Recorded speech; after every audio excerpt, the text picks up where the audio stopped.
অনেক হয়ে গেল অবহেলা। এবার তোমাদের এসে উপস্থিত দ্বিতীয় ইউনিট টেস্ট পরীক্ষা। তাই নবম শ্রেণীর ভূগোলের যে দ্বিতীয় ইউনিট টেস্ট পরীক্ষা তার সম্পূর্ণ সাজেশন আজ আমি তোমাদের কাছে নিয়ে উপস্থিত হয়েছি। তো চটপট করে খাতায় লিখে নাও আজকের গুরুত্বপূর্ণ প্রশ্ন এবং উত্তরগুলো এবং প্রস্তুত করে নাও তোমাদের দ্বিতীয় ইউনিট টেস্ট পরীক্ষার জন্য। তোমরা দেখো তোমাদের সামনে আমি এক এক করে গুরুত্বপূর্ণ প্রশ্নগুলোকে তুলে ধরছি। তোমরা অবশ্যই সেগুলো খাতায় নোট ডাউন করো এবং সেগুলোকে প্রস্তুত করে নাও তোমাদের পরীক্ষার জন্য।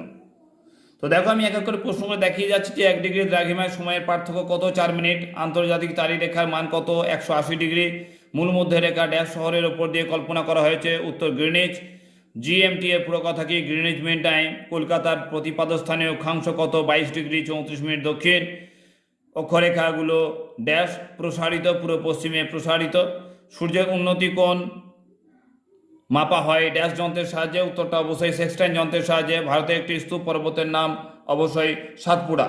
এরপর দেখো তোমাদের প্রশ্ন রয়েছে আরাবল্লী একটি ড্যাশ পর্বত, ভঙ্গিল পর্বত, পৃথিবীর ছাদ বলা হয় ড্যাশকে, পামির মালভূমিকে, পৃথিবীর গভীরতম খাত হলো ড্যাশ মারিয়ানা খাত, পৃথিবীর সর্বোচ্চ পর্বতশৃঙ্গ হলো ড্যাশ, উত্তর মাউন্ট এভারেস্ট, পৃথিবীর বৃহত্তম উচ্চ মালভূমির নাম ড্যাশ, উত্তর তিব্বত, লোয়েস কথার অর্থ ড্যাশ, উত্তর হচ্ছে স্থানচ্যুত বস্তু।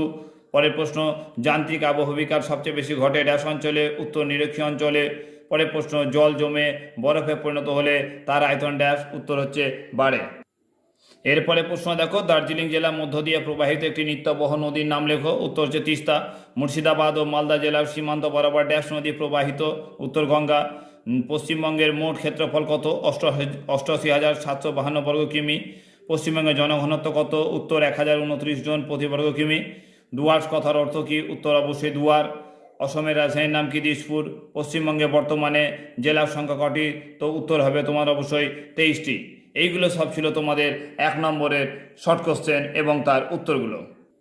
এরপর দেখো তোমাদের সামনে আমি এক এক করে 2 নম্বরের প্রশ্নগুলো বলছি, এগুলো অবশ্যই খাতায় নোট ডাউন করো এবং প্রস্তুত করে যাও।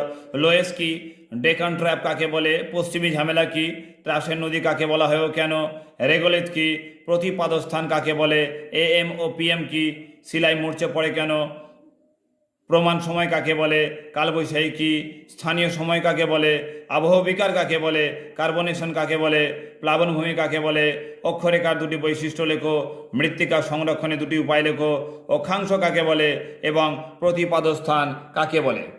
এরপর তোমাদের সামনে 3 অথবা 4 নম্বরে যে প্রশ্নগুলো আসবে সেগুলো এক এক করে তুলে ধরছি। আবহবিকার ও ক্ষয়ভবনের পার্থক্য লেখো, ল্যাটেরাইট মৃত্তিকার বৈশিষ্ট্যগুলি লেখো। তো তোমাদের সামনে এই যে প্রশ্নগুলো তুলে ধরছি বলতেই হয় যে এগুলো খুব খুব গুরুত্বপূর্ণ প্রশ্ন, এগুলো অবশ্যই তোমাদের পরীক্ষার জন্য থাকবেই। তাই কোনো চিন্তা না করে একটি কথা বলবো, তোমরা এগুলোকে ভালো করে প্রস্তুত করে যাও এবং অবশ্যই বলবো যদি ভালো লাগে আমার চ্যানেলটাকে অবশ্যই সাবস্ক্রাইব এবং অবশ্যই লাইক করবে, বন্ধু বান্ধবের মাঝে অবশ্যই শেয়ার করবে। তো চলো পরের প্রশ্নতে যাই।